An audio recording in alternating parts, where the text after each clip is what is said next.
There is other Super Bowl news, which is really interesting, that we told you yesterday. Gladys Knight says she is going to now do the national anthem at the Super Bowl.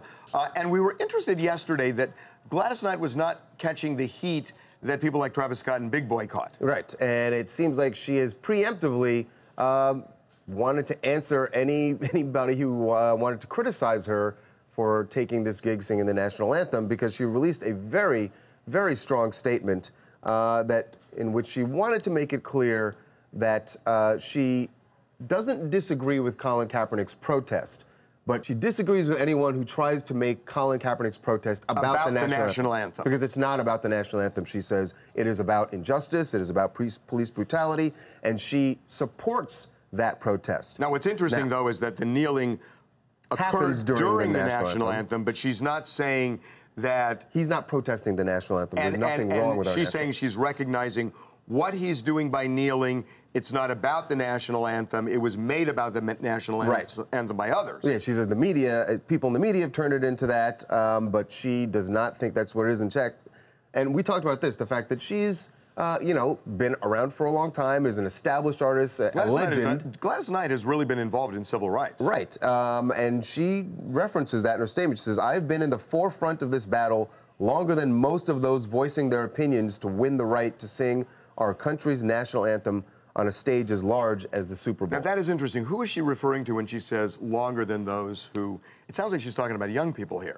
Right, because I think she's saying the young people who are saying, hey, you should be supporting Colin Kaepernick, and she just says, hey, listen, youngins.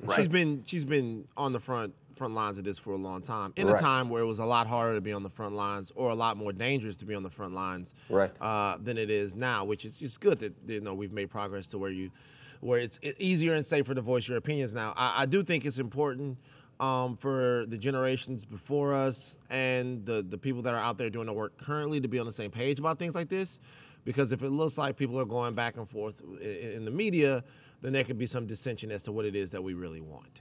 Yeah, I think her point is a good one, because it did, and we talked about this, we've even talked about here in the room about how, you know, Colin's protests, suddenly everyone, you know, the president had even said, how dare you kneel during our national anthem? And everyone, you know, people...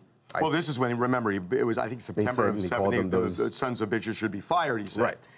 And that really changed the complexion of the debate. And it changed the complexion of the debate, and it really made people, it turned people off from what the real point of the protest was, to put a light on the fact that there's police brutality going on against people of color in this country. So Gladys clearly wants to make sure that people understand that that's what Colin is protesting.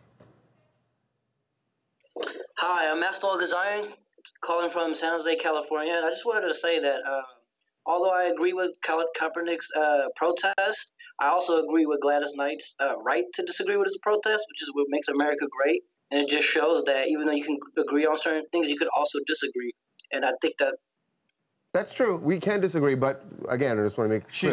She doesn't disagree with Colin. Disagreeing with Colin. She disagrees with others who think that Colin is protesting the national anthem. Okay.